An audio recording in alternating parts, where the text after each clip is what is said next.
은혜 부어 주시는 복된 날 되기를 소망합니다. 오늘 추수감사 주일입니다. 절기에 맞춰 말씀을 나누기도 하지만 동시에 오늘 또 영혼 초청 주일, 이웃 초청 주일로 우리 여러 또 지체들과 함께 예배합니다. 그래서 또 은혜의 말씀, 복음의 말씀 선포되고 또 그 말씀에 귀한 열매가 있기를 소망합니다.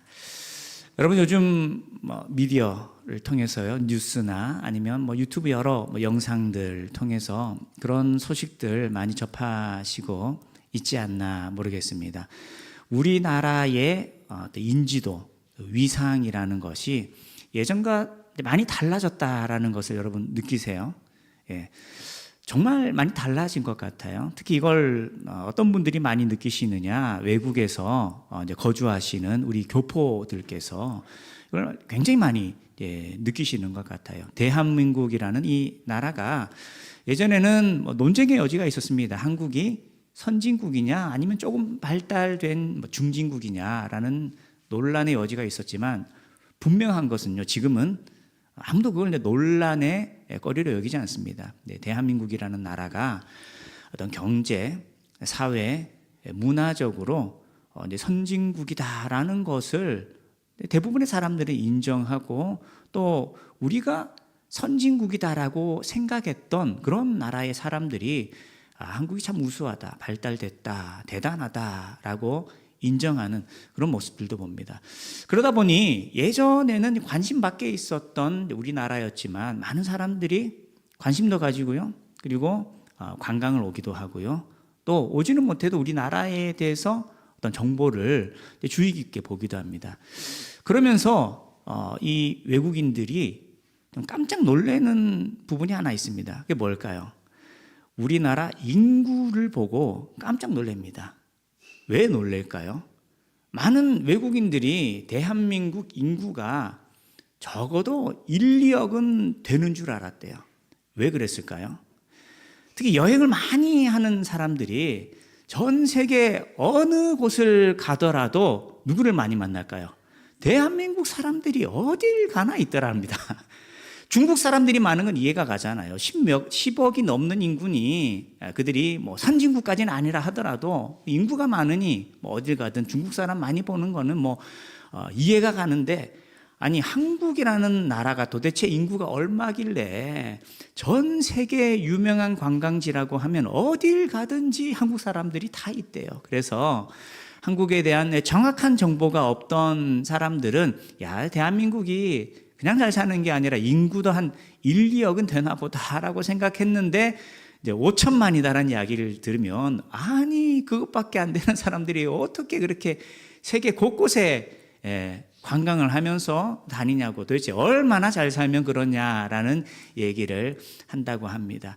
많이 달라졌죠. 우리나라에 대한 관심, 우리나라에 대한 인지도, 이것들이 10년, 20년 전과 비교할 수 없는 그런 상황 속에 있습니다. 그런데 어떤 부분들은 요 근래 유명해진 어떤 영화, 가수, 이런 것들이 아니라 굉장히 오래전부터 우리에게 익숙해져 있던 것인데도 불구하고 남들에게는, 다른 외국인들에게는 굉장히 충격적인, 그들이 생각할 때는 너무나 고도로 발달된 그런 모습처럼 보이는 것들이 있대요.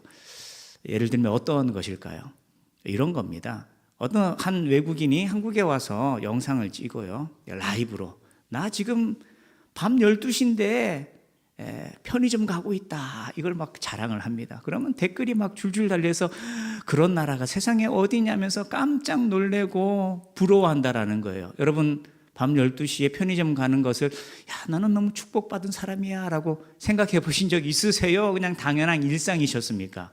우리는 12시에 편의점 가는 것을 특별하다라고 생각하지 않습니다. 그런데 전 세계 대부분의 사람들에게는 엄청난 일인 거예요. 상상을 하지 못하는 그런 일이다라는 겁니다. 그래서 여러분 5년 전인지 10년 전인지 모르겠어요. 예전에 삼성에서 스마트폰 광고를 하나 야심차게 준비했다가 굉장히 욕을 먹은 일이 있습니다. 이게 뭐냐, 이게 폰인지 워치인지 모르겠는데요, 새벽에 여성이 이제 조깅을 하는 이제 그런 광고를 찍은 거예요. 우리는 그럴 수 있는 거잖아요. 그런데 세상에 새벽에 여자 혼자 조깅할 수 있는 나라가 어디 있느냐라고 엄청나게 욕을 먹고 광고를 내린 그런 적도 있습니다. 우리에게 특별하지 않습니다. 그러나 우리가 예전부터 누리고 있던 일상이 어느 누군가에게는 꿈으로 상상하기조차 어려운 일들이기도 하다라는 것이죠. 또 그런 것들이 있죠. 내가 어딘가에 가방을 놓고 왔는데, 지갑을 놓고 왔는데 깜빡하고 있다가 다시 돌아가 보니 그 자리에 있었다더라 라는 그런 일들, 늘 그렇진 않지만 그런 일들이 생긴다라는 것 자체가 다른 나라 사람들에게는 충격적인 그런 일들이다라는 거죠.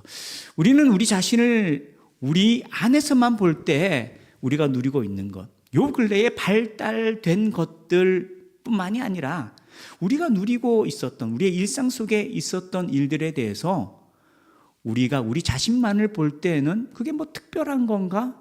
대단한 것이 아닌 것처럼 생각했던 것들이 있어요. 그런데 외부에서 볼 때, 다른 나라 사람들이 자신들의 관점으로 볼 때는 경제적인 것, 문화적인 것뿐만이 아니라 우리가 익숙하게 경험하고 있는 일상 생활에 대한 것들까지 한국은 참 대단하다라고 여기는 그런 부분들이 있다라는 거죠. 참 관점이라는 게 그런 면에서 엄청난 영향이 있다라는 것도 생각합니다. 우리가 익숙해져 있던 것들, 그러나 우리의 시선만으로 봤을 때는 별게 아니에요. 그러나 어느 누군가에게는 너무나 귀한 거고 너무나 소중한 거고 또 꿈에 그리던 그런 일들일 수 있다라는 거죠. 자, 우리가 이것을 염두에 두면서 한번 다시 생각해 보길 원합니다. 자, 우리 대한민국이라는 나라는 그래요. 이제 더 이상 중진국이 아니고요. 선진국이라는 그런 인정을 받습니다. 그런데 이 나라 말고요. 중요한 건 누구겠어요? 나지 않습니까? 나. 자, 여러분은 여러분 자신을 어떤 사람이다라고 생각하세요? 그럼 어떤 사람이신 것 같아요? 우리 옆에 계신 분 혹은 앞뒤에 계신 분한테 한번 여쭤보실까요? 나 어떤 사람이냐라고 한번 바라보시면서 나 어떤 사람이에요? 나 어떻냐라고. 여러분은 여러분을 평가하는 여러분만의 생각이 있을 거예요. 그리고 여러분 옆에 계신 분, 여러분 가족, 또 어떤 다른 여러분들의 지인이 여러분을 향하여 가지는 여러분에 대한 평가 생각이 있을 겁니다. 그런데 대부분은요, 거의 대부분은 내가 나를 평가하는 것이든지 남이 나를 평가하는 것이든지 그 관점은 대부분 인간적인 것들입니다. 그렇죠? 우리가 보고 듣고 만질 수 있는 것들에 관한 그 정보를 가지고 내가 어떤 사람이다 라고 평가한다라는 거죠. 그리고 그 평가의 종류는, 내용은 다양할 수 있어요. 이 사람은 좋은 사람이다, 아니다. 또 이렇다 저렇다 여러 평가들을 할 수 있을 거예요. 그런데 너무나 중요한 게 있습니다. 제가 앞서도 말씀드렸잖아요. 어떤 관점을 가지고 보느냐에 따라서 너무나 일상적인 것들이 굉장히 특별한 것이 되었죠. 마찬가지입니다. 저와 여러분이 나 자신을 바라볼 때에도 어떤 관점으로 나를 평가하느냐에 따라서 그 결과라는 것이 전혀 달라진다라는 거예요. 그리고 우리가 이미 가지고 있는 것 혹은 내 주변에서 나를 바라보는 나에 대한 평가, 나의 존재에 대한 그런 인식이라는 건 대부분 인간적인 것이다라고 말씀드렸어요. 자, 인간적인 것이다라는 건 그러면 더 쉽게 뭘 의미할까요?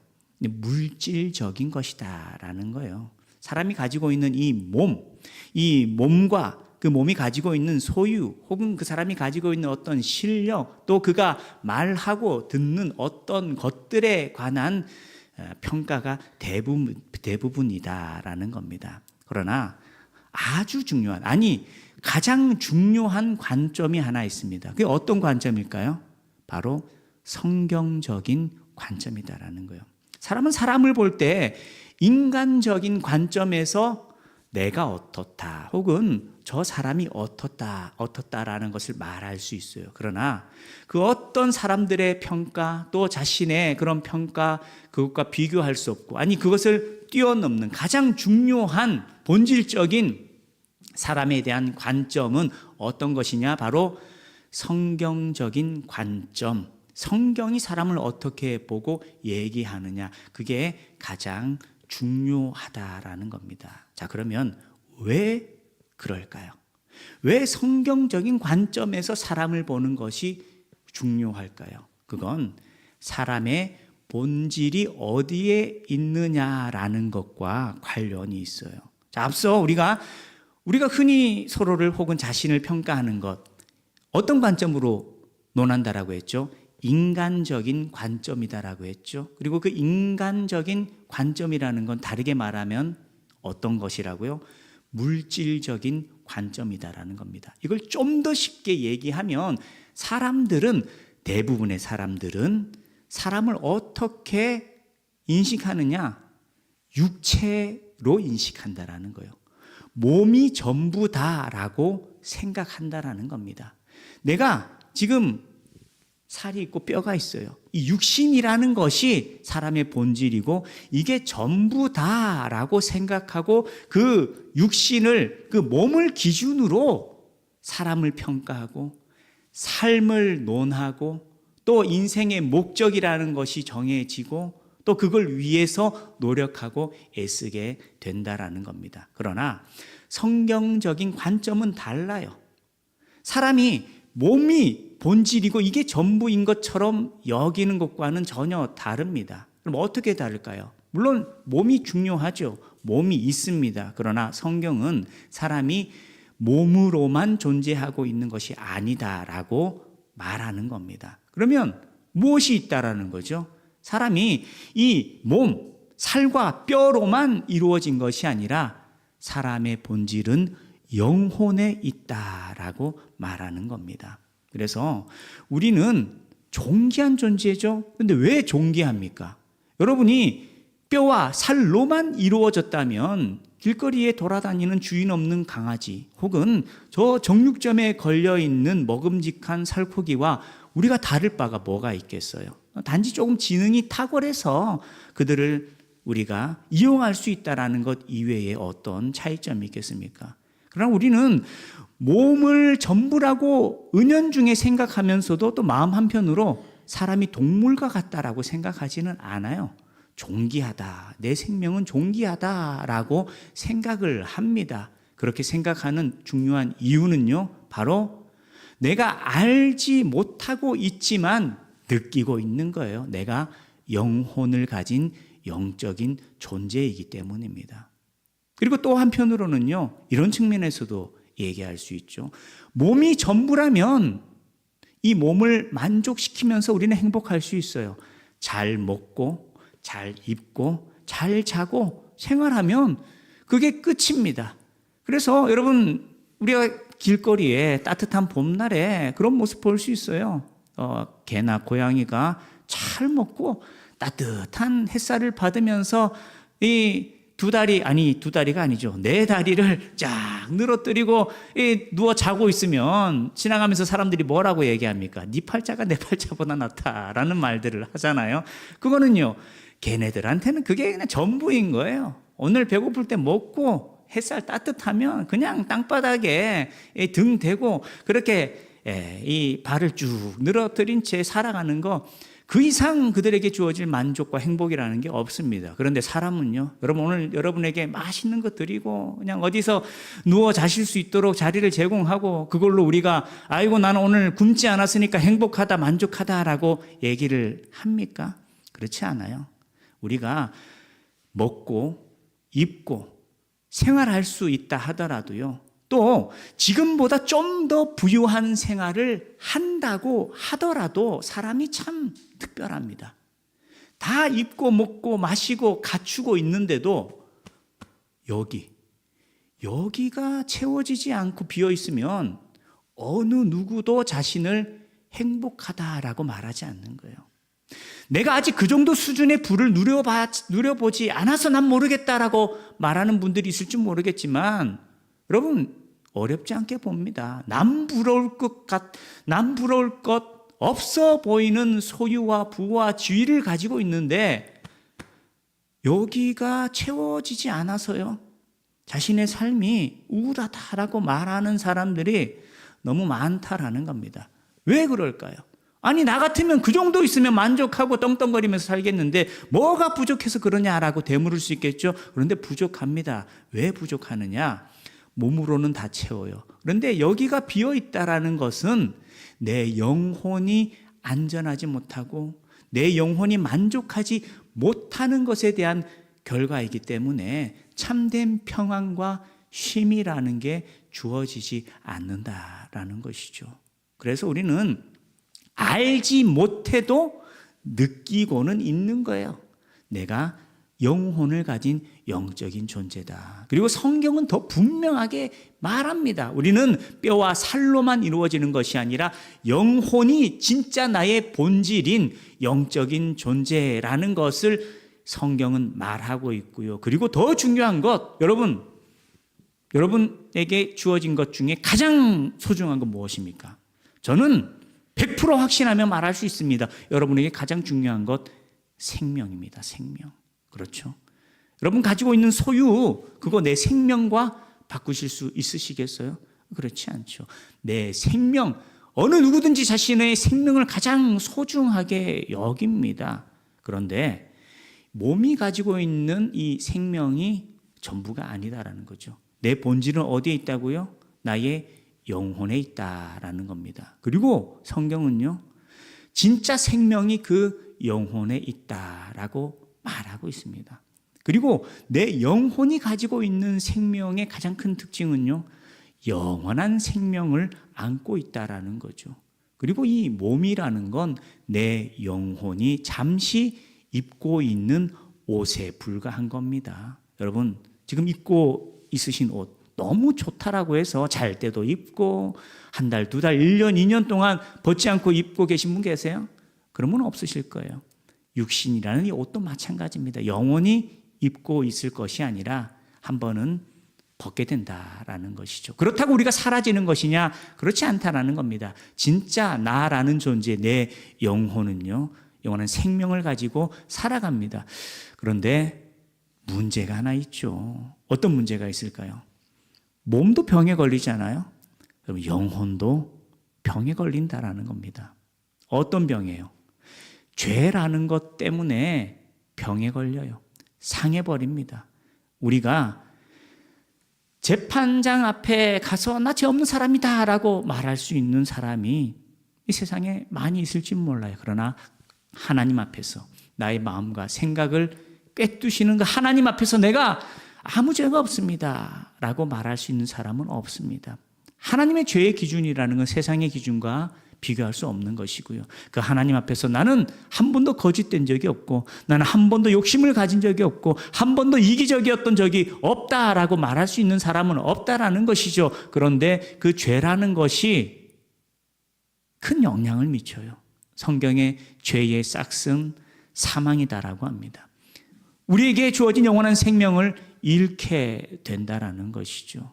그런데 감사한 것은 바로 성경이 오늘 우리를 어떻게 이해하고 어떻게 바라보느냐, 다시 처음 나눴던 얘기로 돌아가면 성경의 관점으로 사람을 볼 때 사람은 영적인 존재다라는 말씀 나눴죠. 그와 함께 또 중요한 것, 오늘 읽었던 말씀 속에도 있습니다. 저와 여러분 어떤 존재냐? 오늘 말씀의 제목이기도 하죠. 하나님께서 사랑하시는 귀하고 복된 존재다라는 겁니다. 하나님이 여러분을 사랑하십니다. 할렐루야. 그 아버지 되신 하나님께서 우리를 사랑하시기에 죄 때문에 영원한 생명을 잃을 수밖에 없는 그런 우리를 향하여서 견디지 못하시는 거예요. 부모의 자녀를 향한 사랑의 마음이라는 것이 물리적으로 어떻게 표현이 되겠어요? 여러분의 그 자녀를 향한 그 마음을 그 말로 어떻게 표현하겠습니까? 하물며 하나님께서 저와 여러분을 향한 그 사랑의 마음이라는 건 이루 말할 수 없는 것이죠. 살리고 싶으신 거예요. 고치고 싶으신 거예요. 그래서 하신 일이 무엇이냐? 자신의 아들 예수님을 이 땅 가운데 보내셨다라는 겁니다. 그리고 예수님께서 이 땅 가운데 육신으로 오시어서 여러분 한 번쯤은 들어보셨던 십자가라는 건 아실 거예요. 그건 저주와 형벌의 틀입니다. 그런데 예수님께서 그 십자가에 왜 달리셨느냐? 예수님 죄가 없으셨어요. 그럼에도 불구하고 예수님께서 저와 여러분의 죄를 대신 담당하시기 위하여서 죄가 없으신 그분께서 십자가에 달리셔서 돌아가신 겁니다. 그리고 하나님께서 예수님을 통하여서 이루시고자 했던 건 우리의 죄값을 예수님께서 대신 치르게 하시고 우리가 하나님 앞에 용서받고 하나님 앞에 하나님의 자녀로 인정되도록 은혜를 주신 거예요. 은혜다라는 이 말은요, 값없이 주어진 선물이다라고도 바꿔 말할 수 있습니다. 하나님께서 값없이 선물을 주신 거예요. 이유는 사랑하시기 때문에, 방법은 자신의 아들 예수님을 내어주셔서 이루어진 겁니다. 세상에 수많은 성경을 연구하는 학자들이 있어요. 그중에는 예수님을 믿는 사람도 있고 믿지 않고 학문적으로 연구하는 사람들이 있습니다. 그러나 그 어떤 사람도요 부인하지 않는 한 가지 사실은 예수님께서 십자가 지시고 돌아가셨다라는 거예요. 그리고 그 십자가를 바라보며 그저 예수님께서 시기 질투로 돌아가셨다라고 생각한다면 그건 하나의 학문의 영역으로 바라보는 거지만 성경은요, 그 일이 있기 수천 년 전부터 하나님께서 예수님 보내주셔서 십자가 지시게 하실 거다라는 걸 예언하셨습니다. 그리고 그 예언의 말씀이 성취되셔서 우리를 위하여 예수님 피 흘리시어서 예수님 때문에 우리가 고침받을 수 있도록 은혜를 주신 겁니다. 그리고 예수님의 십자가는 단순히 예수님의 죽음만으로 끝나는 것이 아니었고요. 3일 후에 예수님께서 부활하셨습니다. 부활에 대한 성경적인 역사적인 증거와 또 그 표징들에 대해서 많은 것들을 말할 수 있지만 그냥 성경에 기록된 그 한 가지 사실을 선포합니다. 예수님께서 3일 만에 부활하셨고요. 그 부활하신 예수님께서 사망 권세 이기시고 다시 사셨기 때문에 오늘 저와 여러분이 그 예수님을 믿고 의지할 때에 우리가 죄 사함을 얻고 하나님의 자녀가 되고 예수님께서 사망 권세 이기시고 부활하셨기 때문에 내가 잃어버린 영원한 생명을 다시 얻고 사망 권세를 이기고 주님 안에서 영원한 생명을 누린다라고 우리는 고백하게 되는 것입니다. 저와 여러분이 성경적인 관점으로 오늘 나는 어떤 사람인가? 영혼을 가지고 있는 영적인 사람이다라는 것과 또 그 성경은 또 한 가지 중요한 것을 얘기합니다. 우리는 죄 때문에 내 영혼의 영원한 생명, 참된 만족이라는 것을 눈에 보이는 물질만으로 우리가 다 해결할 수는 없습니다. 그러나 예수 그리스도를 예수님께서 나의 구원자시다, 나를 위해 십자가 지셨고 부활하셨다라는 것을 믿고 의지할 때에 내 영혼이 고침을 얻고 영원한 생명을 얻고 하나님 자녀로 살아가는 귀한 하늘의 축복을 누리게 된다라는 것입니다. 그리고 은혜는 여기에 그치는 것이 아닙니다. 이 땅을 살아가면서 우리 눈에 보이진 않습니다. 그렇다고 부인할 수 있지 않아요. 하나님께서 우리 심령 가운데 함께 해주신다라고 약속하셨고요.